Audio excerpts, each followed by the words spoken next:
Bugun men juda muhim masalani tushuntirib beraman. 1 iyuldan boshlab ayrim fuqarolarning daromadi, to'lovlari yoki davlatdan oladigan pul mablag'lari oshishi mumkinligi haqida gap ketmoqda. Eng ko'p tarqalayotgan savol shuki, har bir kishiga 3.500.000 so'mdan beriladimi? Bu pul hammaga tegishlimi? Kimlar ko'proq oladi? Kimlar esa umuman olmasligi mumkin? Bu masala har bir oilaga, ayniqsa pensionerlar, nogironligi bo'lgan fuqarolar, kam ta'minlangan oilalar, bolali oilalar, ish haqiga qarab yashayotgan odamlar uchun juda muhim. Men sizga bu mavzuni shov-shuv bilan emas, oddiy odam tushunadigan tilda aniq misollar bilan tushuntiraman. Videoni oxirigacha ko'ring, chunki eng muhim joyi shunda, kim haqiqatan pul olishi mumkin, kim noto'g'ri umid qilib yurmasligi kerak va hujjatlarni qanday tayyorlash zarur. Hozirning o'zida kanalga obuna bo'ling, like bosing. Chunki bunday ma'lumotni vaqtida bilgan odam pulini, huquqini va imkoniyatini yo'qotmaydi. Avvalo eng katta xatoni to'g'rilab olaylik. Internetda har bir kishiga 500.000 so'm beriladi degan gap juda tez tarqaladi. Odamlar buni ko'rib, demak 1 iyuldan hamma borib pul oladi deb o'ylab qoladi. Aslida davlat to'lovlari, nafaqalar, kompensatsiyalar, ish haqi oshishi yoki ijtimoiy yordamlar hech qachon bitta oddiy jumla bilan hammaga bir xil qo'llanilmaydi. Har bir to'lovning o'z sharti, o'z toifasi, o'z hujjati, o'z hisob kitobi bo'ladi. Oldin qanday edi? Oldin ham ko'pchilik yordam turlarida asosiy mezon oilaning daromadi, ijtimoiy holati, mehnatga layoqati, bolalar soni, nogironlik darajasi, pensiya miqdori yoki ish staji bo'lgan. Masalan, kam ta'minlangan oila deb tan olinishi uchun faqat pulim kam deyish yetarli emas edi. Oilaning barcha a'zolari daromadi hisoblangan, rasmiy ish haqi, pensiya, aliment, ijara daromadi, tadbirkorlikdan tushumlar tekshirilgan. Shundan keyin yordam tayinlangan yoki rad etilgan. Endi nima o'zgargan bo'lishi mumkin? 1 iyul sanasi odatda yangi tartiblar, indeksatsiya, bazaviy miqdorlar, ayrim to'lovlarning qayta hisoblanishi, ayrim sohalarda ish haqi va nafaqa miqdorining o'zgarishi bilan bog'liq bo'ladi. Demak, asosiy savol 3.000-5.000 so'm hammaga beriladimi? Emas. Asosiy savol bu 3-5 million so'm qaysi toifa uchun? Qaysi hujjat asosida? Bir martalikmi yoki oylikmi? Naqd beriladimi yoki karta orqali tushadimi? Avtomatik hisoblanadimi yoki ariza talab qilinadimi? Men ekspert sifatida doim shuni aytaman. Biror pul to'lov haqida eshitsangiz, avval 3 ta narsani aniqlang. Birinchisi, to'lovning nomi. Ikkinchisi, kimlarga tegishli ekani. Uchinchisi, qaysi tashkilot orqali rasmiylashtirilishi. Agar shu 3 ta savolga javob yo'q bo'lsa, demak, gap hali aniq emas, yoki noto'g'ri talqin qilingan. Endi kimlar bu masalada jiddiy e'tibor berishi kerakligini birma-bir ko'rib chiqamiz. Birinchi toifa kam ta'minlangan oilalar.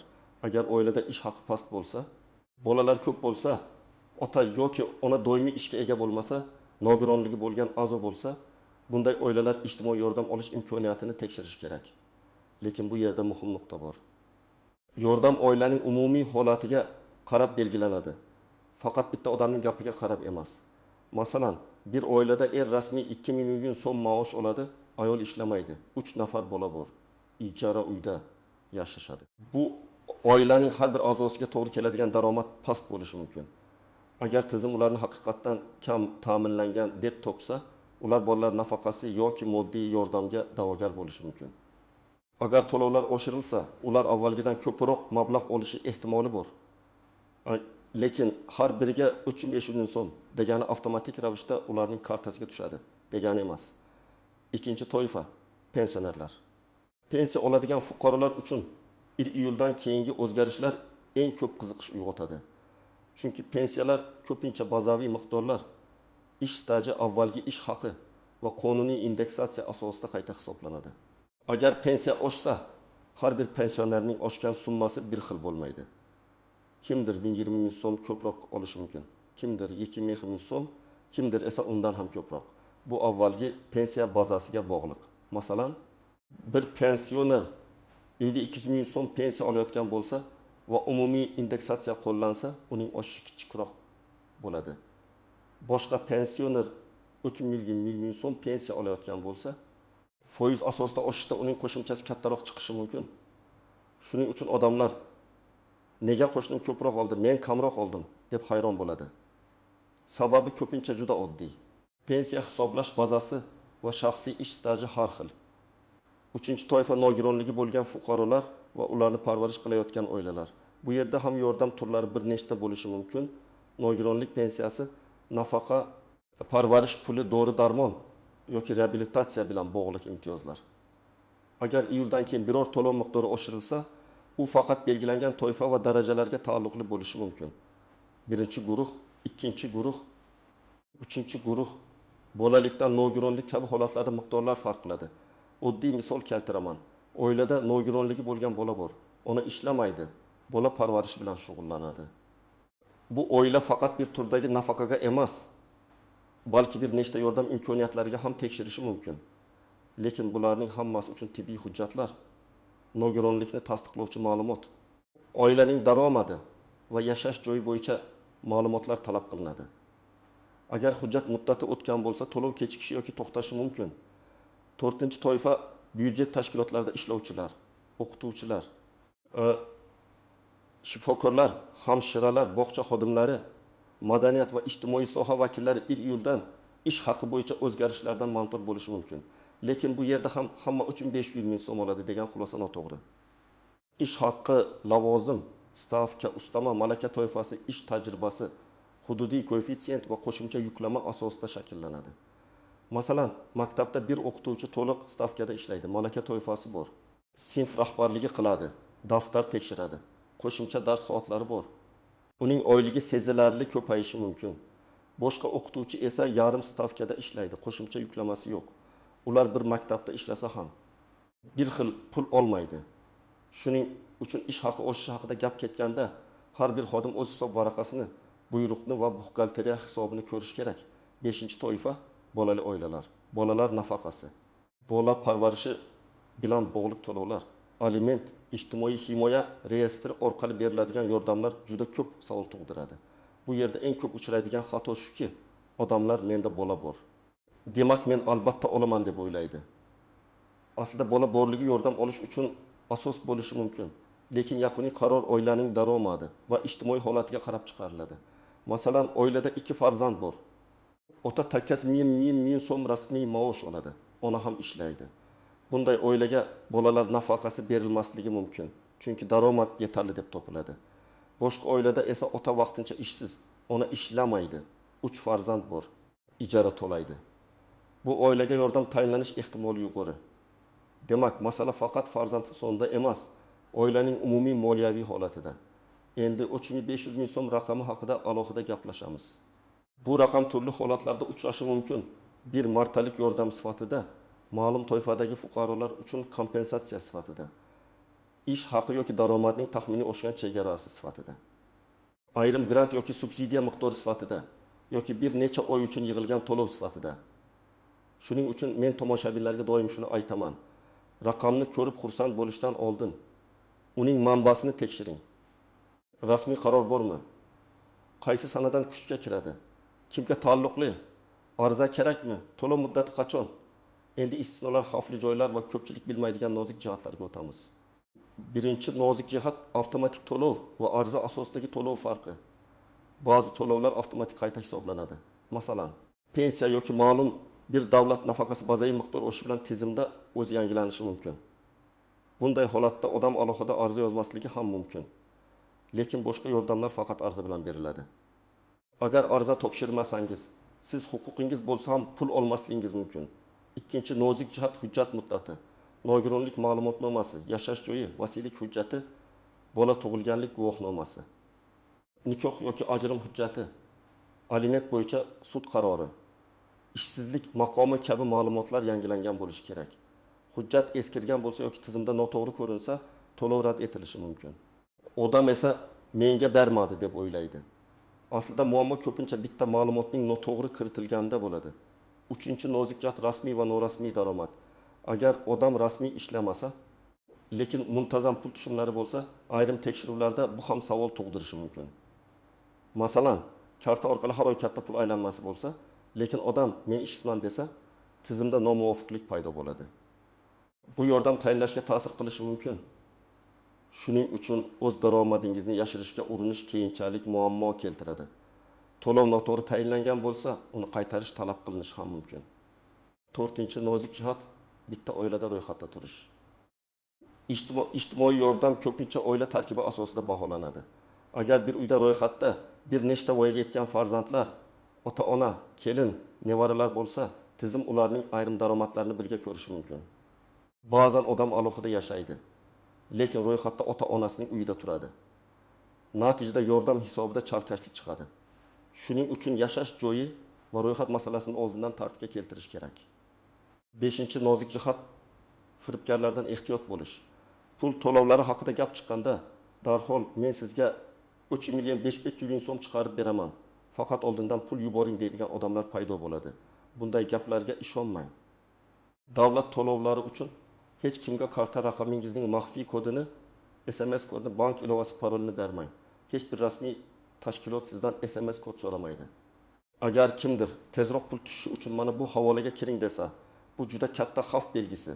6-chi nozik jihat hamma oladi degan ibora. Amaliyotda hamma degani ko'pincha ma'lum toifa ichidagi hamma degani bo'ladi. Masalan, barcha pensionerlarga o'xshadi deyilsa, bu pensioner bo'lmaganlarga tegishli emas. Kam ta'minlangan oilalarga beriladi deyilsa, bu barcha oilalarga tegishli emas.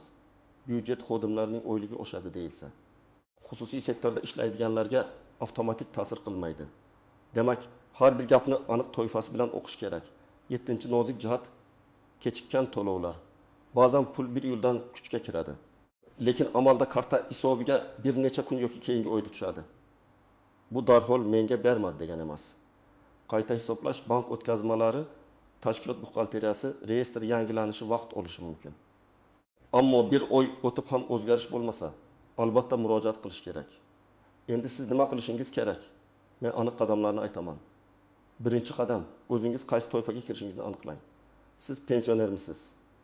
Kam ta'minlangan oila a'zosisiz? Nogironligi bo'lgan fuqaromisiz? Bolali oilamisiz? Byudjet xodimisiz? Ishsiz sifatida ro'yxatdan o'tganmisiz? Toifa aniq bo'lmasa, qaysi yordam sizga tegishli ekanini bila olmaysiz. Ikkinchi qadam, rasmiy manbani tekshiring. Mahalla, tuman ijtimoiy himoya bo'limi, pensiya jamg'armasi, bandlik bo'limi, davlat xizmatlari markazi yoki my.uz orqali ma'lumot oling. Telegramdagi noma'lum kanal yoki tanish bilishdan eshitilgan gap asosida qaror qilmang.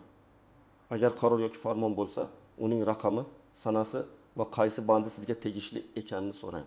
3-qadam, hujjatlaringizni tayyorlang. Odatda pasport yoki ID karta, JSA shayar, bank kartasi rekvizitlari, bola tug'ilganlik guvohnomasi, nikoh yoki ajrim hujjati, nogironlik ma'lumotnomasi, pensiya guvohnomasi, ish haqi ma'lumotnomasi, ishsizlikni tasdiqlovchi hujjat, ijara shartnomasi yoki yashash joyi ma'lumotlari kerak bo'lishi mumkin. Hamma holatda ham bir xil hujjat talab qilinmaydi, lekin asosiy hujjatlar tayyor tursa, vaqtingiz ketmaydi. 4-qadam, ariza yozishda aniq bo'ling. Menga pul bering deb yozish yetarli emas. Arizada o'zingizning holatingizni qisqa va aniq ko'rsating. Oilada nechta odam bor, daromad qancha, nechta bola bor, nogironlik holati bormi, ijara yoki davolanish xarajatlari bormi? Qaysi turdagi yordamni so'rayapsiz? Agar arizani davlat xizmatlari markazi orqali topshirsangiz, qabul qilinganligi haqida tasdiqni saqlab qo'ying. 5-qadam, rad javobi kelsa, sababini so'rang. Ko'pchilik rad etilsa, darrov umidsizlikka tushadi. Aslida rad javobida sabab bo'lishi kerak. Masalan, daromad yuqori ko'rsatilgan, hujjat yetishmagan, oila tarkibi noto'g'ri, ma'lumot tizimda mos kelmagan. Sababni bilsangiz, uni tuzatishingiz mumkin. Agar xatolik bo'lsa, qayta murojaat qilish huquqingiz bor. 6-qadam, ish haqi oshishi bo'yicha xodimlar o'z buxgalteriyasidan hisob-kitob varaqasini so'rasin. Ayniqsa, byudjet tashkilotlari ishlaydiganlar ustama, stavka, soat, toifa va qo'shimcha to'lovlar qanday hisoblanganini bilish kerak. Agar sizga kam hisoblangandek tuyulsa, avval og'zaki emas, yozma ravishda izoh so'rang. Hisob-kitob hujjat asosida tekshiriladi. 7-qadam. Pensionerlar pensiya jamg'armasiga murojaat qilib, pensiya qayta hisoblangan, hisoblanmaganini tekshirishi mumkin.